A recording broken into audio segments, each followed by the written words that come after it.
Welcome to and my ERP. इस video में हम सीखेंगे कि किस तरीके से सर्विस की कॉल लॉग करते हैं। तो जो भी कस्टमर के यहाँ पे कोई भी प्रॉब्लम होता है वो हमारे कॉल सेंटर में कॉल करते हैं या ईमेल भेजते हैं या फिर चैट पे भेजते हैं, तो उसको सिस्टम में कैसे क्रिएट करते हैं। तो सर्विस टिकट क्रिएट करने के लिए हमें क्विक ऐड पे जाना रहता है और यहाँ पे क्लिक करके हमें सर्विस टिकट के आइकन पे क्लिक करना रहता है।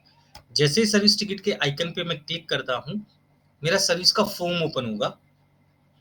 इस फॉर्म के थ्रू मैं सर्विस का डेटा डालूंगा और कॉल लॉग करूंगा। तो यहाँ पे रिक्वेस्टर मतलब कस्टमर का नाम, कौन से कस्टमर का कॉल हमारे पास में आया है। तो जैसे ही मैं यहाँ पे कस्टमर का नाम सेलेक्ट करता हूँ, वो ड्रॉप डाउन में दिखाई देगा, मैं उसको सेलेक्ट कर सकता हूँ।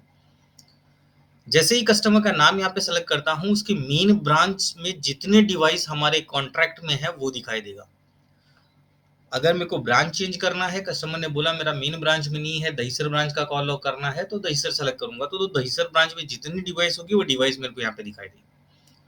दूसरी, अगर यहाँ पे काफी ज्यादा डिवाइस है तो मैं उसको सीरियल नंबर वाइज भी सर्च कर सकता हूँ। तो फॉर एग्जाम्पल मैं यहाँ पे सीरियल नंबर डालूंगा और सर्च करूंगा, तो जो सीरियल नंबर जिस डिवाइस का है वही डिवाइस मेरे को यहाँ पे दिखने वाली है। तो यहाँ पे मेरे को उसकी ब्रांच दिखाई दे रही है, ब्रांड दिखाई दे रहा है, मॉडल नंबर है, सीरियल नंबर है, कब वारंटी खत्म हो रहा है, कब कॉन्ट्रैक्ट पीरियड खत्म हो रहा है। यहाँ से जाके मैं उसको ऐड करूंगा। जैसे मैंने इसको ऐड किया, अगर इस सीरियल नंबर का कॉल ऑलरेडी सिस्टम में लॉग होता तो मेरे को यहाँ पे एक पॉपअप दिखाई देता कि इस सीरियल नंबर का कॉल ऑलरेडी लॉग्ड है सिस्टम में। यहाँ पे मेरे को किसको ये कॉल असाइन करना है, असाइन नाम में डाल सकता हूँ। इससे पहले कोऑर्डिनेटर, जिसकी रेस्पॉन्सिबिलिटी है ये टिकट क्लोज करवाने की, इंजीनियर से फॉलोअप करके, वेंडर को अगर कॉल असाइन किया है तो वेंडर को फॉलोअप करके यहाँ पे हम अपनी कोऑर्डिनेशन टीम का नाम डालेंगे। यहाँ पे असाइनी कौन, इंजीनियर हमारा कॉल अटेंड करने वाला है, तो यहाँ पे मैंने एम्प्लॉय सेलेक्ट किया हुआ है। बाय डिफॉल्टली यहाँ पे एम्प्लॉय आता है, तो यहाँ पे आप एम्प्लॉय का नाम डाल सकते हैं। अगर हम एम्प्लॉय को कॉल नहीं दे रहे हैं, वेंडर को कॉल दे रहे हैं, तो मैं यहाँ पे वेंडर सेलेक्ट कर सकता हूँ। प्रोवाइडेड जो भी वेंडर मैं यहाँ पे डाल रहा हूँ, उस वेंडर का कॉन्ट्रैक्ट ऑलरेडी हमारे साथ में होना चाहिए विजिट का, कि वो हमें विजिट कॉल सपोर्ट देगा, तभी जाके मेरे को यहाँ पे ड्रॉप डाउन में उस वेंडर का नाम दिखाई देगा। अगर उसका परचेज ऑर्डर नहीं बनाया हुआ हमने विजिट का, तो वो हमें यहाँ पे ड्रॉप डाउन में नहीं दिखाई देगा। Second, auto assign. मेरे को पता ही नहीं है कि ये कॉल किसको असाइन करना है, तो मैं ऑटो असाइन पे क्लिक करूंगा तो यहाँ पे पूछेगा ही नहीं कि कौन से एम्प्लॉय को हमें कॉल असाइन करनी है। सिस्टम 3 मिनट बाद में जीपीएस एक्टिवेट करता है, नियरेस्ट इंजीनियर को फाइंड आउट करता है और 10 किलोमीटर, उस क्लाइंट के 10 किलोमीटर रेडियस में जितने इंजीनियर रहेंगे उनको नोटिफिकेशन जाता है, मैसेज आता है। उस 10 किलोमीटर के रेडियस में जिस भी इंजीनियर ने वो टिकट को एक्सेप्ट कर लिया तो वो उसके बिन में चली जाती है और बाकी इंजीनियर के मोबाइल से निकल जाती है।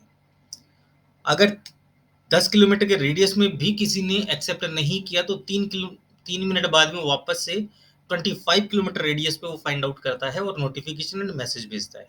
और फिर भी अगर किसी ने एक्सेप्ट नहीं किया तो वो बैक ऑफिस में अनअसाइंड के टैब में आ जाता है। अभी हमें उस पर मैनुअली किसी को असाइन करना है।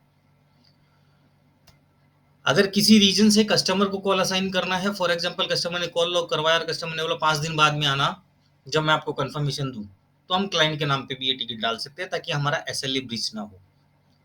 तो पहला ऑप्शन एम्प्लॉय के लिए लेके जाते हैं, तो एम्प्लॉय मैंने यहाँ पे सेलेक्ट किया। एम्प्लॉय में कौन से एम्प्लॉय को वो कॉल देने वाले हैं, यहाँ पे एम्प्लॉय का नाम डालूंगा। वॉच लिस्ट, वॉच लिस्ट क्या होता है, जैसे ईमेल में सीसी होता है वैसे ही वॉच लिस्ट होता है कि इस टिकट को और कौन देख सकता है। तो मैं अपने सीनियर को यहाँ पे रख सकता हूँ ताकि उनको भी पता चले कि वो कितनी टिकट के अंदर वॉच लिस्ट में है, अगर उनको कुछ गाइडेंस देना है तो दे सकते हैं। इस तरीके से मैं अपना जो भी सीनियर होगा उसका नाम यहाँ पे डाल सकता हूँ। इंजीनियर का नाम आ ही चुका है। शेड्यूल, कब मेरे को ये कॉल को शेड्यूल करना है शेड्यूल कर सकता हूँ। ड्यू डेट क्या है, एस्टिमेट टाइम कितना लगेगा इसको क्लोज करने में, प्रायोरिटी क्या है, पेरेंट टास्क, इसके अगेंस्ट और भी कोई टास्क होंगे तो वो भी मैं यहाँ पे कनेक्ट कर सकता हूँ। कुछ अपलोड करना अपलोड कर सकता हूँ, कस्टमर का डिपार्टमेंट सेलेक्ट कर सकता हूँ। सोर्स, किस सोर्स से हमारे पास में ये कॉल आया है वो मैं यहाँ पे सेलेक्ट कर सकता हूँ। प्रायोरिटी मैट्रिक सेलेक्ट कर सकता हूँ, प्रॉब्लम क्या आ रहा है वो प्रॉब्लम सेलेक्ट कर सकता हूँ। जितना भी रेड मार्क है वो कंपलसरी है। यहाँ पे रेफरेंस में मैं कस्टमर का कोई रेफरेंस नंबर डाल सकता हूँ। स्पेशल इंस्ट्रक्शन, यहाँ पे जो भी स्पेशल इंस्ट्रक्शन मैं डालूँगा, वो जो भी इंजीनियर को कॉल असाइन किया है, उसके मोबाइल ऐप पे वो स्पेशल इंस्ट्रक्शन दिखाई देगी। सो अगर फॉर एग्ज़ाम्पल हमें किसी इंजीनियर को स्पेशल इंस्ट्रक्शन देना है, तो हम यहाँ पे डाल सकते हैं अटेंड आफ्टर 6 पीएम। तो जैसे ही ये कॉल इंजीनियर के मोबाइल ऐप पे जाएगा, उसको दिखाई देगा स्पेशल इंस्ट्रक्शन कि उसका क्या हमने स्पेशल इंस्ट्रक्शन उसको दिया हुआ है।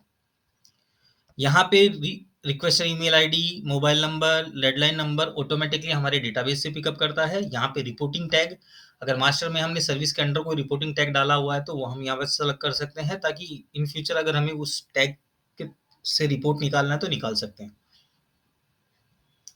यहाँ पे टाइटल आ गया। इससे पहले जो डिवाइस हमने ऐड की थी वो आ गया, तो इस डिवाइस का हम कॉल लॉग कर रहे हैं।